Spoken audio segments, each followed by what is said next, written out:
Richie B, the party master, on Up and Go. We're fast approaching the middle of the month of January 2022. My goodness, time is moving on so quickly. We give thanks for life. We say good morning to you. And we made it through the weekend. We're really happy to be back in your company. There are many workplaces that are affected by persons who are having flu-like symptoms. And many are confirmed as cases of COVID-19.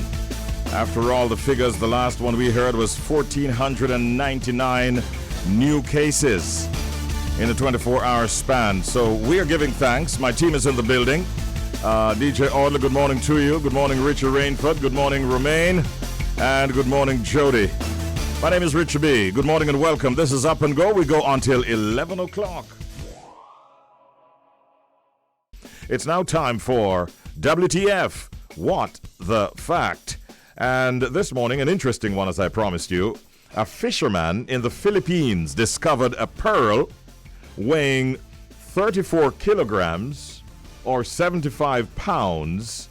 But wait until I tell you what is the estimated value of this pearl that was discovered. There's a short story. Listen to it. The fisherman had no idea that his discovery was worth millions. He was motoring from Puerto Princesa on the Palawan Island, and the fisherman was on one of his daily trips to sea when he was caught in a storm.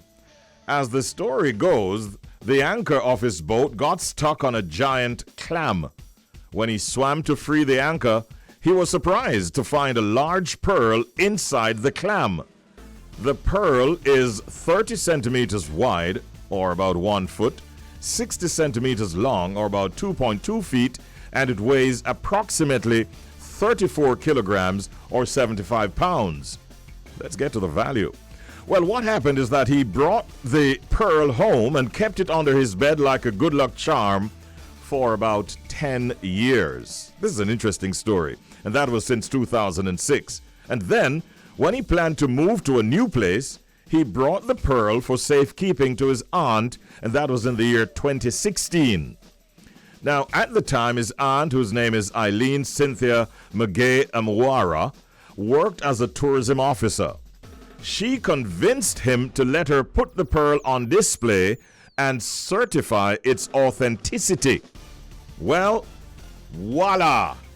The pearl is estimated now to be worth approximately $100 million once it's certified. What a lucky brother. $100 million. And if it is valued at that, which is it's expected to be, it would mean that it has set a new record for the largest pearl before that, which was the Pearl of Lao Tzu, which was valued at $93 million. So he has got a lot of value on his hands with that lucky find of some years ago. Can you imagine?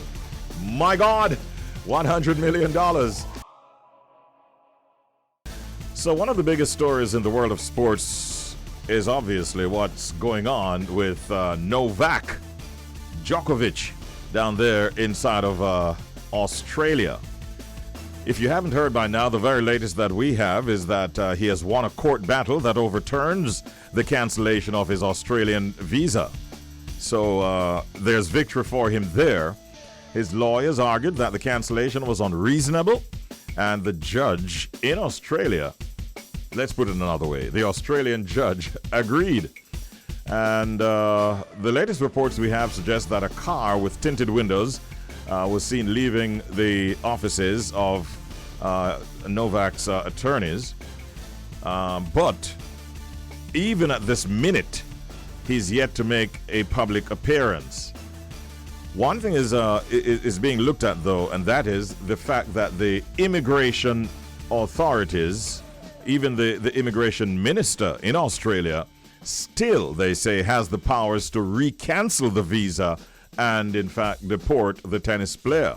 Because I don't know what will happen, but this looks like a real big slap in the face to the authorities down there in Australia. And we're not too certain what's going to happen. The government insists that Djokovic's recent COVID infection does not exempt him from vaccine requirements. And he's an unvaccinated gentleman, a world number one. And you know the whole story. He was dramatically denied entry at the Melbourne airport last week, and he has been in a holding area, which we understand is not a good place to be. And it became a court matter. Now he has victory. What is also not certain is whether or not he'll be allowed to play then in the Australian Open, which begins on the 17th of January. All of that is still to be decided. And if he wins in that tournament, if he plays and wins, do you know that Novak would become the most successful men's player in history? Yeah. So a lot is at stake. But the question is, will he be able to make it to that particular tournament? Only time will tell. And it's now time for the proverb of the day. It's 14 minutes now before the hour of 8 o'clock. And we're going to allow you to hear the proverb, and then we'll give you the translation, followed by the explanation. Let's hear it. Big blanket make man sleep late. Hold on, let me hear that again. Big blanket make man sleep late. Okay. That's an interesting one, don't you think? Yeah. Big blanket make man sleep late. I wonder if what I'm thinking that it really is all about. All right, so first of all, the easy part is the translation. Big blanket make man sleep late. The translation: a thick blanket causes a man to sleep late. It didn't say a woman. I'm almost tempted to say for obvious reasons. But let's not stray from the topic at hand. Let's not go off in any tangent. Big blanket make man sleep late. I wonder if what I'm thinking is what it's all about. All right, so the explanation is: an overabundance of luxuries causes one to become complacent and to take life's blessings for granted. No, that is not what I was thinking. In all honesty. Can I be brutally honest? That is really not what I was thinking. So whenever you hear the Jamaican proverb, big blanket make man sleep late, what it really means is that an overabundance of luxuries causes one to become complacent and to take life's blessings for granted. All right? Don't let that happen to you. Okay? All right. So, you would have no doubt heard the Prime Minister yesterday morning at the press conference, referred to as a presser. And interestingly enough, I saw on Twitter later on in the afternoon where some political representatives put forward the notion that the Prime Minister should really consider having the press conference later on, when he's doing it on a Sunday, later on in the day, because according to them, it clashes with their church activities. Like I said, I saw that tweet from somebody from the opposing party, so to speak. Yeah, so I guess I'm just putting that forward, all right? But the Prime Minister was asked a question in relation to the maroon and sovereignty and lands and stuff like that. And it really got him fired up, to say the very least.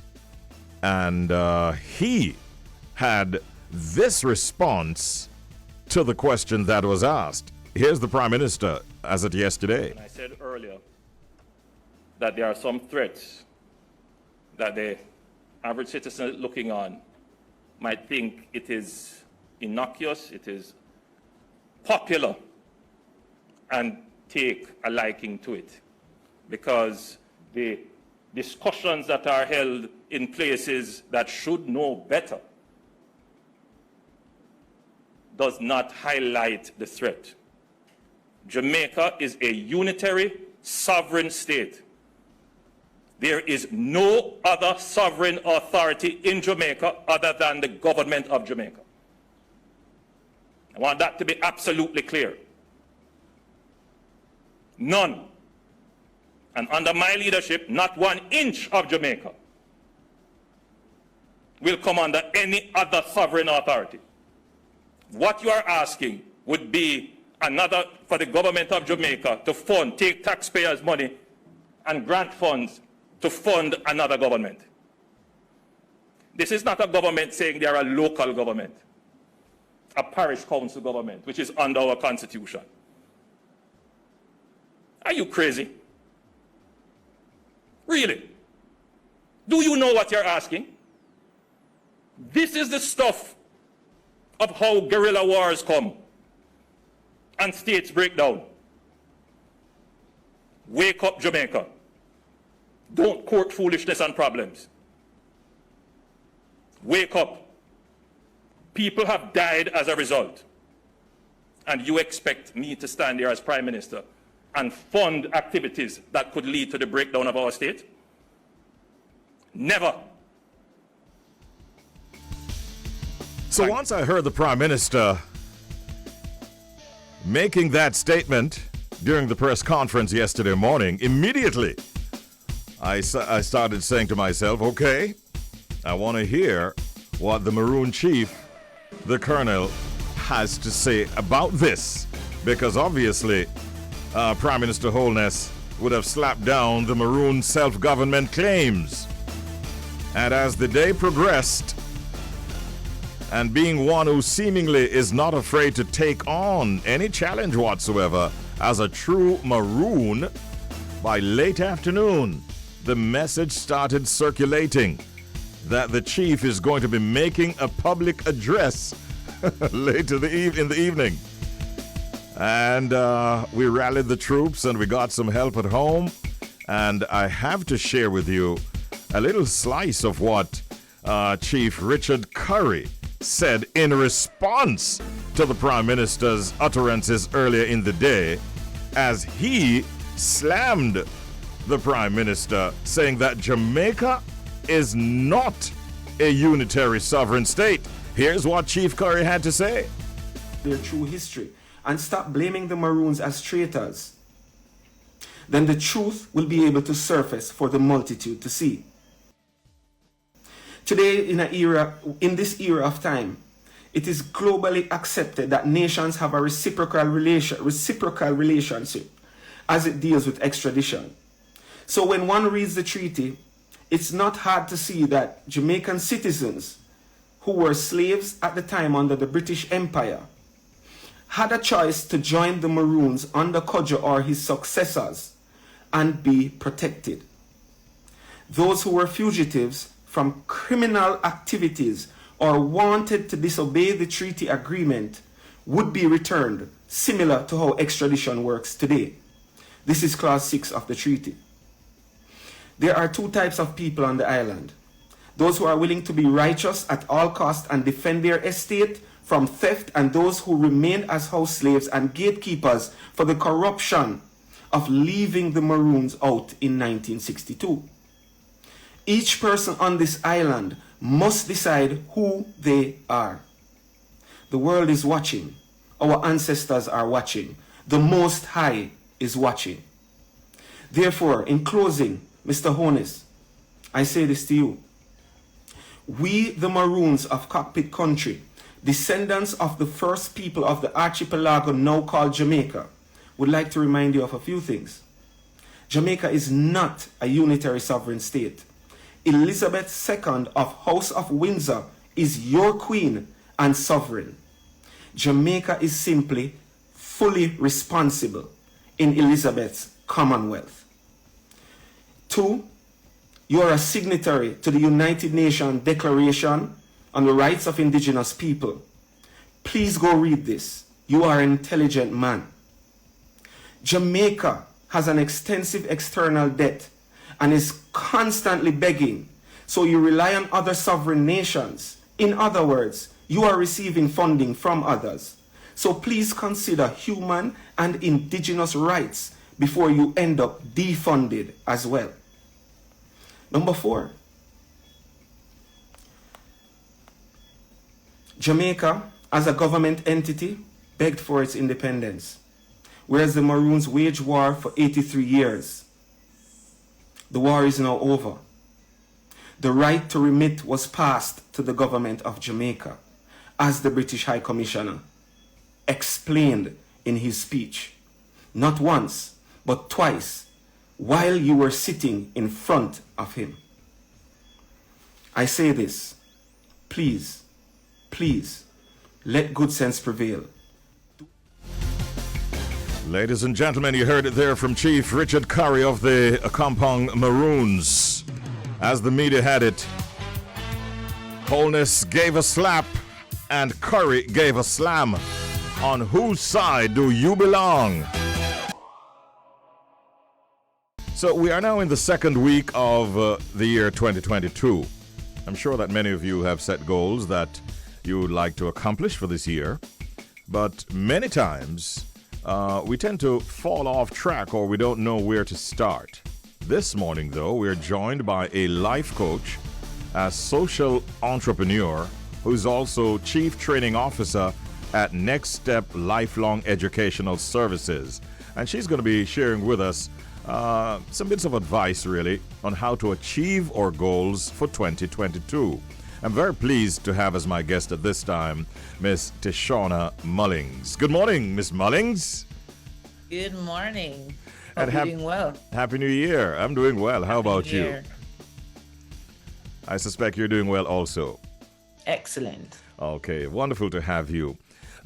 Before we talk about how to achieve our goals for 2022, though, Tishuana, tell us a little bit about who you are. Who is Tishuana Mullings? Well, as a part of the announcement that you made, Tishuana Mulling is a social entrepreneur on a mission, and like to say to develop people, organizations, and community. Recently, I was having a conversation with my mentor again about that question about who I am and why I'm here. Yes. And one of the things we were talking about was the fact that your job isn't who you are, but it's really about what's your mission. I'm a lover of life and people, and I believe in harmony in all the things that I do between work, leisure, etc. So you describe yourself as a social entrepreneur. Who is a social entrepreneur? A social entrepreneur who understands that is a person who understands that there are so many needs in the world that business cannot be just about profit. So it's about looking around you, looking at the challenges, particularly the social challenges, whether it has to do with crime, socioeconomic challenges like poverty, and positioning your business in such a way where while you're making profit, you're also addressing some of those social issues. For example, in Jamaica, there's a company, a popular social enterprise called DEFCAN. So DEFCAN employs 100% deaf people. They make the coffee, they work in the stores, they use tablets to take the orders. So what's happening there? Jobs are being provided for a minority group while they're making profit from their business. Yeah. I look to you this morning for some suggestions and even advice, maybe, in the capacity of your training. We've heard over and over again, New Year's resolutions. We've heard the term New Year, New Me, and a ton of New Year's resolutions and so on. But many times, by the time the second month comes around, persons are somewhat demotivated. So I look to you this morning. Tell us, what can we do to keep motivated throughout the year? Yeah, the slogan of my business, NexxStepp Lifelong Educational Services, is moving from motivation to motion. So it's not just about feeling motivated and pumped up, but it's about having that specific plan that will drive you for the rest of the year.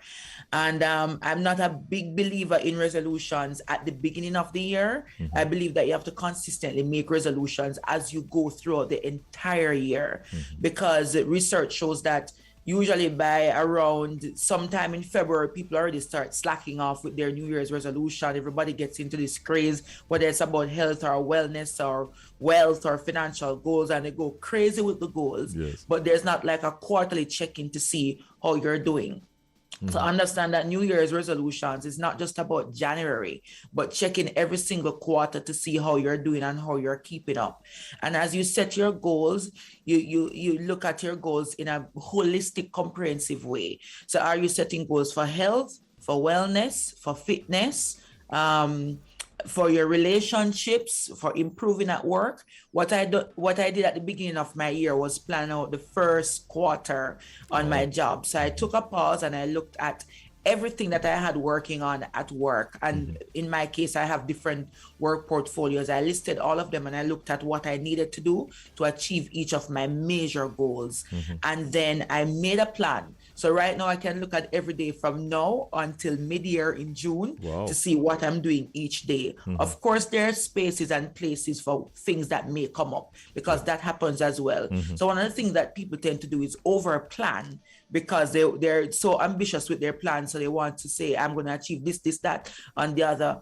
But I heard a girl said recently, last year she achieved so much, but it was at the expense of her health and wellness. So you want to find that balance. Some people like Lisa Nichols like to call it harmony, because it's not like you're going to be doing 25% of this, 25% of that, and so on. You know, it's about finding harmony in all the things that you're doing. I've found that many persons tend to set what you might call unattainable goals. But if you should share with us this morning some practical steps on how we can go about achieving our goals, can you share a few of those with us? Yeah. So there's a popular model, the SMART goals. You know, is your goals smart? Are they attainable, achievable, so on? So while I believe in setting goals with timelines and so on, I believe it's also important to dream. So there's also this other acronym called BHAG. So you're setting big, hairy, audacious goals, meaning that they're big, they're enough to motivate you, to scare you, to keep you going. And so you set that as a target that you can attain. But with that, you have to set what I call write up what I call an ambitious target tree. So you set up what you have to do. You even make a note of all the obstacles that might be in your way, and you write down how you can overcome those obstacles. And what you actually need after that is an actual timeline, because time is made up of months, days, hours, minutes, and seconds. Yes. So you then have to plan it down to the very minute. What are you doing each day to achieve those overarching goals? So it doesn't mean that you're not going to set big, massive goals, but then you're not going to need to break that down into actionable steps. What that also allows you to realize, where do you need help and where there's an overload. Because one of the things that I have to be learning as an entrepreneur who works inside of somebody else's business and an entrepreneur who runs my own business is how to delegate. And sometimes we think that we need to do everything, but if it's something that somebody else can do, probably you don't need to be doing it. So that's one of the things I try to look at. I have a team of 3, and every time I realize this is a task that I don't have to do, it's not good use of my brain power, I assign it to somebody else and do something that I think that I must do. Okay. I'm really liking this, Tishuana. If you don't mind, I want to indulge you a little bit further and ask you, for those persons who might be regarded as serial procrastinators, but still they want to achieve their goals, what advice would you give to such an individual?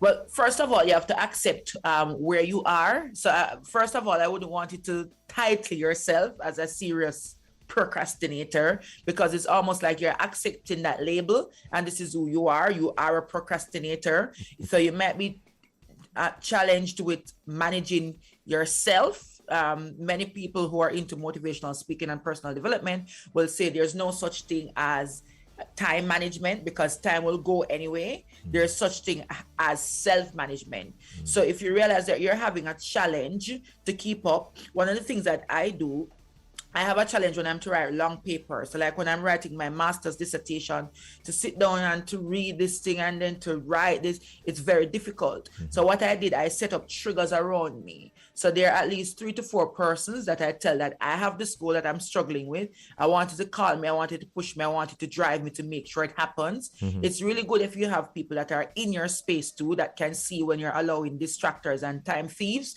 to take your time to kind of nudge you back. take time to nudge you back, or if it's a friend that can call, set up things around you to remind you. So if you know that you tend to procrastinate, you have to set up reminders. When it comes to my meetings and everything, I have to set them in my diary, in Google Calendar and so on, so the reminders can come up.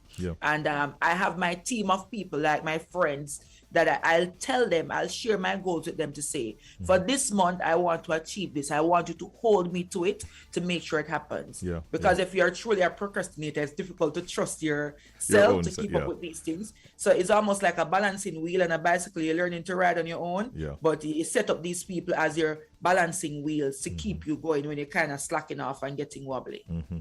I've learned a lot from this discussion. I'd love to have you back sometime, maybe mid-year or thereabouts, so that we can go through some assessments. Check in on our goals and see what's happening. Yes.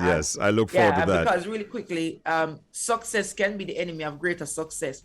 So sometimes even when people are doing well, they tend to get complacent. So whether you're doing very well with your goals or you're slacking off, the check-in is going to be needed. So I'll be happy to return. All right. Thank you so much, Tishuana. Great talking with you. Have a great day, and may you achieve all of your goals and more for this year, 2022. Take care. All the best to you and your viewers. Much appreciated.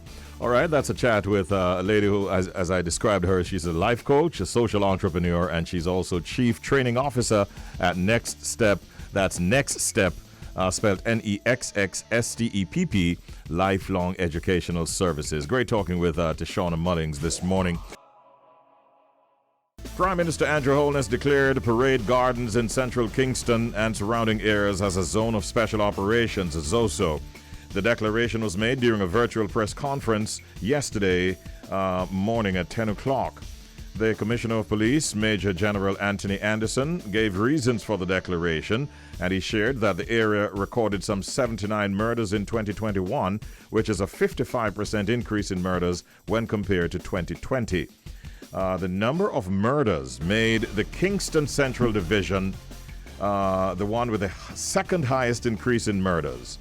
Now, the zone of special operations is also expected to affect places like Rose Garden, Almond Town, portions of downtown Kingston, as well as sections of East Kingston. We are going to be talking about that and a few other topical issues. And our very special guest at this time is political commentator and social commentator, none other than Mr. Kevin O'Brien Chang, to whom we say, first of all, good morning and Happy New Year. Hi, Kevin. Same to you, Richie. Yeah, man. Thank you very much. How you doing and how have you been? Giving thanks, man. Yeah, man. Great, as always, to have you on the program. Kevin, do you think it was the right call that the Prime Minister made in declaring another ZOSO for Central Kingston and surrounding areas? Well, it was the minimum needed. Personally, I think that has gone for an SOE, but the Prime Minister will know that. Mm-hmm. Because it's a terrible state. I mean, Jamaica overall, we had the highest murder rate in 2020, and it went up 10% in 2021. You know, our murder rate is 54 per 100,000. That's Latin America average is 16 per 100,000. That's the most violent region in the world, Latin America. And we are over 3 times that. It's a drastic state. And when you read about a 10-year-old girl in a street being murdered in Central Kingston, something has to be done. If we value lives, you know, if we think human lives have value, something has to be done to reduce the murder rate. And in Central Kingston, as I say, second highest increase. Mm-hmm. Something needed to be done. I mean, that's the minimum in my view. You know, I suspect that the Prime Minister might have wanted to have go the route of the SOE, but he's having difficulty getting the opposition to agree with him on that. In fact, I've heard where the Peter Bunting, I think it was, who said that they would have wanted for this particular ZOSO to encompass a larger area. What are your thoughts on those suggestions from the People's National Party, not necessarily supporting the SOE, but wanted an extended area under the ZOSO? Would that be effective?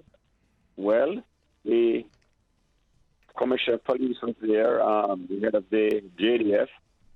They are the experts on security, and I would take their word. You know, they should have have all the facts, know everything, and if they think that's necessary, who am I to tell them from this far distance, no, you're not doing the right thing. Yeah.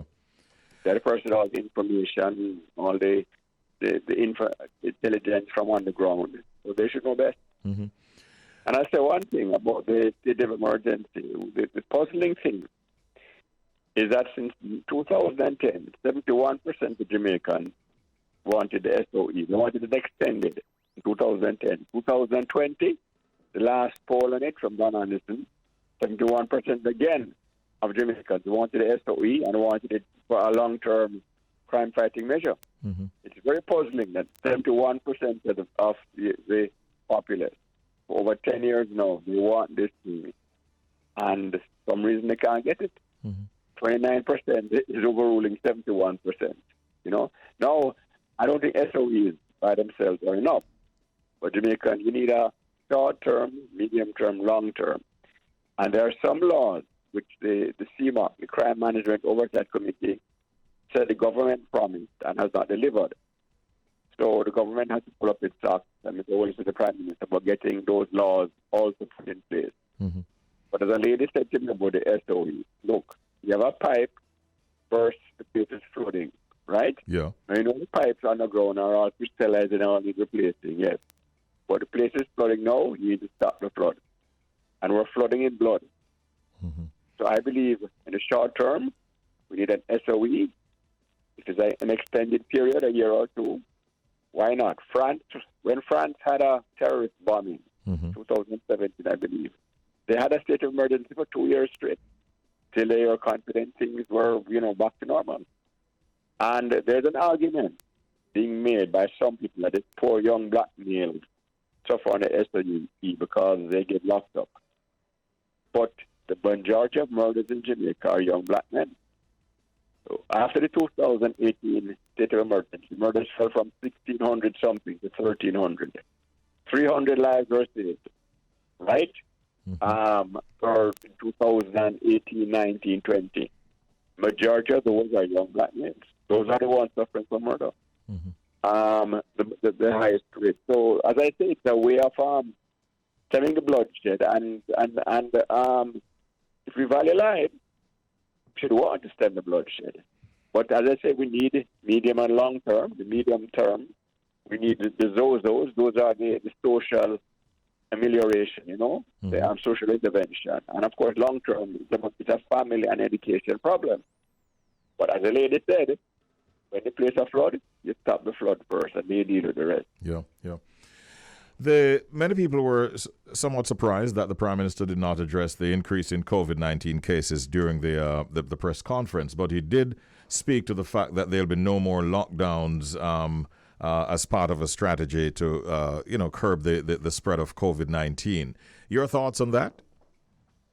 Well, Richie, this Omicron variant is spreading widely around the world, The silver lining, and let's keep our fingers crossed. I mean, I don't want to go out nothing. But the silver lining is about Omicron, and we see it in Jamaica today. The cases are increasing, but the deaths are not. In fact, the worldwide situation, the WHO said their record cases, a million per day and stuff. But the death rate has not increased. And if we look at South Africa, they thought Omicron first. There had a big explosion in cases, but the death rate did not shoot up like previously. And in South Africa, the cases are coming down now, and the death rate seems to have stabilized. So let's see if our fingers crossed. I don't want to go more to anything that Omicron may be a blessing in disguise, that it may give us herd immunity by infection. But so far, the death rates have not shot up. And I think the Prime Minister has realized that even in Britain and other places, the Omicron cases are just too many to contain. And as he said, get vaccinated. The 98% of those dying from COVID are not vaccinated. So if you are vaccinated, your chances of dying are much, much lower. And I think there's nothing much he can do at this stage. I think he's rightly said, there's not much I can do. I've given you the vaccines, they're available. Protect yourself. Mm-hmm. And the famous Jamaican saying, patient no care, doctor no care. Do you get a sense that the Prime Minister is getting somewhat frustrated by the the lack of the take-up of the vaccines. And did you see any indication of that in how he responded, or even to other questions relating to, say, the maroon situation down in a compound and so on? Do you get the feeling that there's some degree of frustration on his part? Yes, you can look on him. You can see he's aging. I mean, it happens to all leaders. Remember Barack Obama, after 4 years as president of the U.S., his hair turned gray. And you can see the stress on Mr. Holmes. Markio, he begged for the job. Please vote for me. So your sympathy has to be limited, you know. And they're all saying that uneasy lies ahead that was a crown. Yeah. But you can't. This is a man. I believe this is my feeling. I think Andrew Holmes is doing his best. He works very hard. I mean, people say this and say that, but one thing I say with Andrew Holmes, in my estimation, since I came back from school in '89, I don't think we've had a harder working prime minister. I've seen him at functions and I see him when people are talking, he's there in his books, writing and stuff, you know. So I think he's a very hard-working man. He means well. Yes, he has made mistakes and all of that, like other things. But I think the most all you can ask for a man is to do his best, and I think he has done his best, working hard. And look at the vaccine. It's like you're saying, you know, it's like people don't value their own lives. These are available. Your chances of dying are much lower if you get vaccinated, and they're not getting vaccinated. What can he do in that situation? Maybe the communication could have been better when they say that. But I still talk to people. I talk to people in my organization, and people just build up their minds. They're not going to take the vaccine. So there's a frustration. The maroon question now. Yes. You know, the Prime Minister made a statement, and I think the journalist should be taking him up on this. He said the discussion needs to be more serious. We have about serious threats that we're facing, you know? Now, the journalist should have asked him, what kind of threats are you talking about, Mr. Prime Minister? And as an outsider, this is my view, as an outsider, I'm no expert. But one of the, and again, I don't want to go out my country, you don't like to talk on goat mode, but one of the good things we can say about Jamaica, we've never had any terrorist attack, right? Mm-hmm. Yes, we have one of the highest murder rate in the world, but you don't feel you're going to walk anywhere and bomb blow you up or something. And I get criminals across, I don't want to go out my country. And when you see the situation with the Marines, people are claiming that they're autonomous, that you can't come in and trouble us and all that. You don't know what kind of elements could get in there. And anything. Let's look at his Jamaican history. In 1959, Claudius Henry had a group. He came to be a Rastafarian, but he brought some Americans in, and they were up in the hills and they're causing trouble. And soldiers went there and they shot them dead. They shot some soldiers dead, and eventually some people were hanged. And Norman Manley brought in some, I guess you'd call it state of emergency now, some extraordinary measures to crack down and jail some Rastafarians.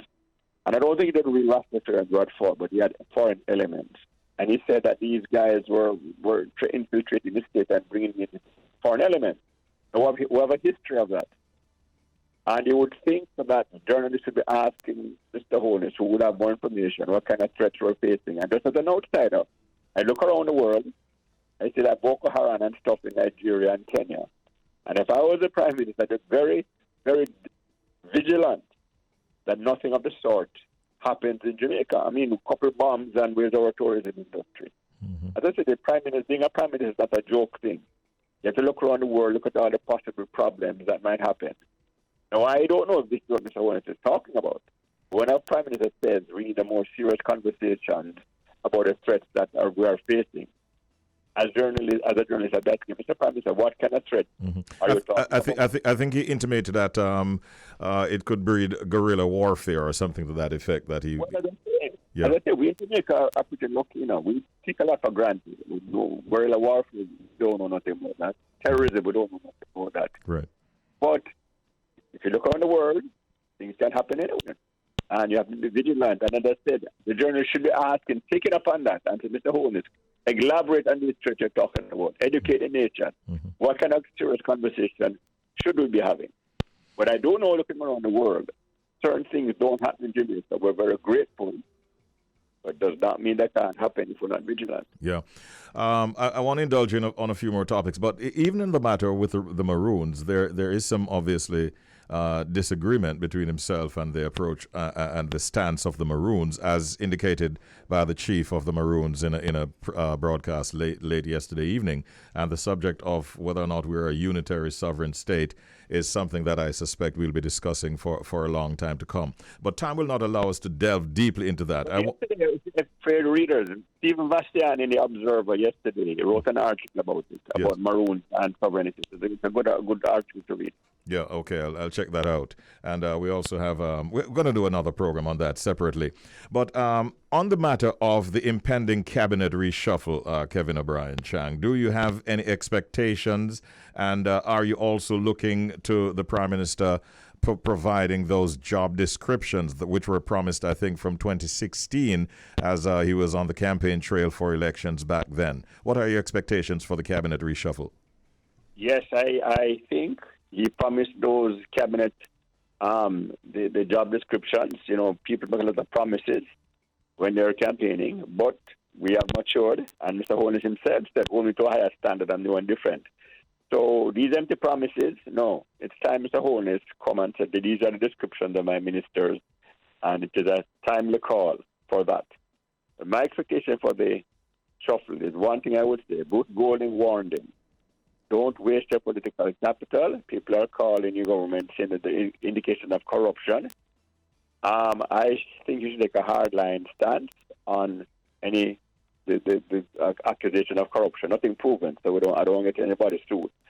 But like Mr. Montagu now, he has had 3 ministries, I believe. He had agriculture, he had security, and now this one. And each of them, they've been questioned. No, he's a likable man, Mr. Montagu. But when you have all these allegations swirling, I think Mr. Holness should say, look, do I want to bring him back and there's accusations? I see Mr. Wheatley was in the paper the other day, should he bring him back?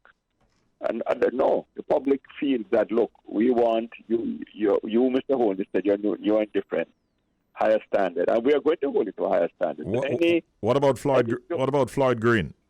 Again, you need to send a message. Mr. Green, a very likable, intelligent guy, everybody likes him, and his crime maybe was not that tough, but you got to send a message to all your party, your current ministers, and wide. They have 49 seats. They might think we can do anything we want. No. Keep out Mr. Green for another next go round maybe. But I would send a tough message. That's what I would want. Mm-hmm. A tough message right in front of the Prime Minister to all his party people. Look, you slip, you slide hard. I'm not going to ease up. Once you do anything untoward, you're going to feel the consequences. Yeah. That's personally where I would like the message to be sent that, look, it's a new dispensation about corruption in Jamaica. Yeah. That's where my mind is going. You haven't started making jottings of who you think might go where or should go where. That hasn't started yet for you? Well, yes, I would keep the ball. Them are doing a decent job. I'll say that, right? But Mr. Samuda and Mr. Shaw, they're good and faithful servants, but I think their time has come that, we need fresh young blood. That is my view. So I would bring in the deputy ministers for those. When you get Minister Shaw and Mr. Samuda, you have Norman Dunn, he's the junior minister. You have Xavier Main, the junior minister. That's what you're there for. Your deputies in waiting, right? Yeah. And then I might shift Fable Williams from education. I don't think she's a very brilliant lady, but she's a technocrat, I believe. I think the education ministry needs somebody who can relate to the people better emotionally. And that's why I bring in Juliet Holness for that. I think she relate very well, and she's been proven to be a very good performer. She's got a road picked up in Gordon Town. And she would, I think, having been especially Juliet Holness, remember she and Andrew Holness, she went to Entomall Age, Andrew Holness went to Spanish Town Primary, they both went to Catherine High. Now these are quotation ghetto schools. I'm not delegating anybody. They're not high up Campton and them kind of things. Mm-hmm. So she would understand the problem. Who knows it? She has been through a dysfunctional system, and her strong family structure made her able to overcome it. But I'm sure a lot of the people she went to school with They didn't overcome the difficulties of going to a school that are dysfunctional in many ways. Mm-hmm. And we need, the number one thing Jamaica needs is that every child going to Jamaican school should get a decent education. There should not be schools so dysfunctional that you go there and your chances of getting a decent education are very limited. We need to fix that. It's the number one long-term thing we need in Jamaica. And I think someone that you at home is, having been there, done that, who feels it knows it, as I said, would know some of the things that need to be fixed so that every child in Jamaica, no matter where you're from, which you're from, can have access to a good education. Mm-hmm. Yeah, man, that's the number one thing in Jamaica. Yeah. Every child is owed an opportunity for decent education. Absolutely. On that note, Kevin, I borrow a phrase that you used earlier. Uneasy lies the head that wears the crown. We'll see how things develop, but we always thank you for your wonderful thoughts. Have a great day today. Thanks, man. Take care. All the best. All the best to you, Kevin O'Brien Chang, ladies and gentlemen. Social and political commentator. A little extended, but there are some things that we needed to get from him, and we did. Thank you again, Kevin. Right about now, I don't know if you guys heard about this little student. Sounds like a really young one, like about 4 years old. And she was heard telling her mommy, she said, "Mommy, I don't think I want to go back to school." So mommy says, "Why not, baby?" She says, "Well, on Monday, my teacher told me that 4 plus 4 equals 8. And then on Tuesday, my teacher told me that 6 plus 2 make 8. And on Wednesday, Mommy, she told me that 5 plus 3 make 8. So I'm not going back to school until she makes up her mind." And every Monday, Wednesday, and Friday, we do this connection with Irish Jam Radio, New York City, covering the tri-state area, New York, New Jersey, and Connecticut. And you know, on a Tuesday, we do G98.7 in Toronto, also on a Friday. 14 and a half minutes now past 10 o'clock. In a moment now, you'll be hearing him speak. And we're talking about Jamaica's pride and joy, the one and only DJ Roy. Good morning, sir. Morning, my brother. How are you? Can I say Happy New Year again? Yes, Happy New Year. Yeah, to you too. And I hope the New Year's resolutions that you've made are still on track. Yeah, I actually got some workout this morning, so far it's good. Yeah. I can't complain. But also again, and I think COVID has helped me with that. Spending just more time with family, man, and my grandson and stuff like that. That's on top of my bucket list, and of course, visiting Jamaica, top of the bucket list. Definitely. And Dubai is also on my bucket list this year. Richie B, if COVID holds up, I am going to Dubai. It's on my bucket list. Yeah, all right. Good luck with that. We've been having some serious numbers as far as the COVID situation is concerned. Highest numbers, I think, 3 days in a row. The last number we got was 1,499 new cases. And that was, I think that was Saturday into Sunday. So you might want to wait a little bit before with what's going on here, DJ Roy. Trust me. Omicron is... It's the same. It's the same here in New York. I'm actually watching TV while I'm on the air, and I'm watching Kelly and Ryan, one of the top morning shows here. And they're back broadcasting from home. Oh, really? Yeah, they're back broadcasting from home. Kelly and Ryan are back at home, and their engineers are also at home. So it tells us that this thing now going to... It's not going to wait. It's still a keep. And it's a keep all around the world. It's not just in the tri-state area or in Jamaica. It's all over the world. Man. Indeed. We wonder Indeed. what next, but we just have to continue to do what we got to do. We remind our listeners, hey, sanitize throughout the day consistently. Maintain a good distance. Social distancing is important. And continue to wear your mask, even if you are vaccinated, or even if you've gotten your booster shots. It's important. Indeed. Now, on social media, Richie, all over, so many people reposted the Prime Minister saying that not going back to lockdown. Any more word on that? Nothing further, but he was very firm in making that pronouncement yesterday morning during the press conference that he called at 10 o'clock, which, by the way, some people from the other side are posting, meaning the other major political party are saying, why 10 o'clock in the morning when people have to go to church? So they are taking issue even with with the time that the press conference was called. You can't win at all. And but he was very firm. He basically is saying, look, it's up to you people now. You need to take the vaccine, and that's where it's at. So I'm not going the route of lockdowns anymore. And he seemed very, very firm in that statement. So he made an announcement of a ZOSO, which has now been established in the central Kingston area, where they have been seeing a spike in murders, and I think as many as 79 last year. And we, through our peeps in the streets, got some traffic reports this morning. A whole number of police officers and security members of the security forces, the JDF included, are in and around portions of downtown Kingston, in East Kingston, and places like Parade Gardens, for those of our listeners who are familiar with those areas.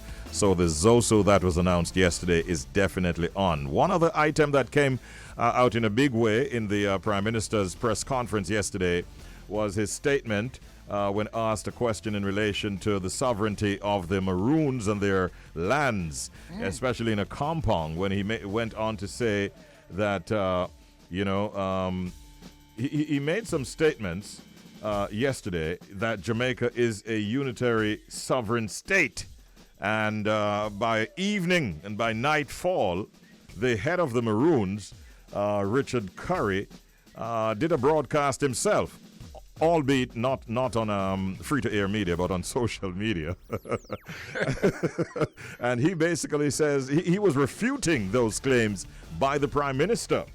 And it is something that is developing into quite a story here.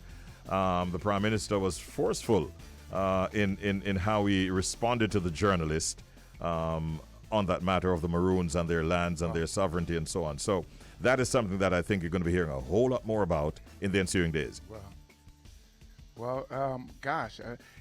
Social media has now become media. It's mainstream for some. It's mainstream media for so many people. Yeah, well, I tell people, be able to pick the nonsense from what makes sense. Yeah, please do. Hey, Roy, the fire in the Bronx, I think it was. I think last count it was like 19 persons dead and several injured. To the best of your knowledge, 19 persons. 19 persons dead, and I think out of the 19, I think it was 9 children. Yeah, several children. Very, very sad. Very, very sad. Very sad. And we talk about living conditions in Jamaica. We have some very treacherous living conditions here in the States too. It wasn't like it was late at night. Yeah. And people were asleep. It was early morning, and they still didn't get a chance to get out, Richie B. Yeah. So it tells me that the exits were blocked, and too often when we get things like this happening, you find that the living conditions is more than like 10 people or 5 people living in sometimes one room. Wow. People think safari is our bread and roses. It's not. Sometimes it's really just not that way. Any word as to whether or not any Jamaican or any Caribbean people perished? No, I haven't gotten that word no specifics yet. on that. But when you think of the Bronx, you do think of the Caribbean, and you think of New York City. Yeah, you think of Jamaica, Trinidad, Barbados, Haiti, all the Caribbean islands. Right. You think about when it comes to really inside sad. The boroughs. Yeah, man, really sad that what happened there in that fire. It's still in the news in a big way, and we're hoping that we don't get news of any of our own relatives or friends, so to speak, that would have passed in that fire. How are the meat prices in Jamaica? Because they're crazy. Oxtail is fastly becoming a delicatessen where you have to. It's for the rich and famous. I tell you, I don't do it often. Partly because of cost. Yeah, it is quite pricey. I can't quote you exact numbers, but it's not cheap. Yeah, every restaurant in the tri-state area have raised their prices for oxtail, and you can only get oxtail gravy if you buy oxtail, or you have to pay for the oxtail gravy. That's how serious it is. Are you serious? In the States, if you want oxtail gravy, you have to pay for it. What? I hope the restaurant. Yes. There's a restaurant that I tend to go with like a barbecue chicken. And I ask, okay, do you have oxtail? They say yes. I get my little oxtail gravy. And you're saying that they're charging for that in the States? They're charging for extra oxtail, and especially if you're getting it to put on like stewed chicken or something else, you have to pay for oxtail gravy. Do they put a little of the meat with that gravy, or are you just getting no meat, just a cup of oxtail gravy. Gosh, and it can be as high as $1. For gravy. Oh my goodness. Yeah. Well, I hope the restaurants here aren't listening to that. That's interesting. That's really interesting. Richie B, the party master, on Up and Go, The Bridge, 99 FM.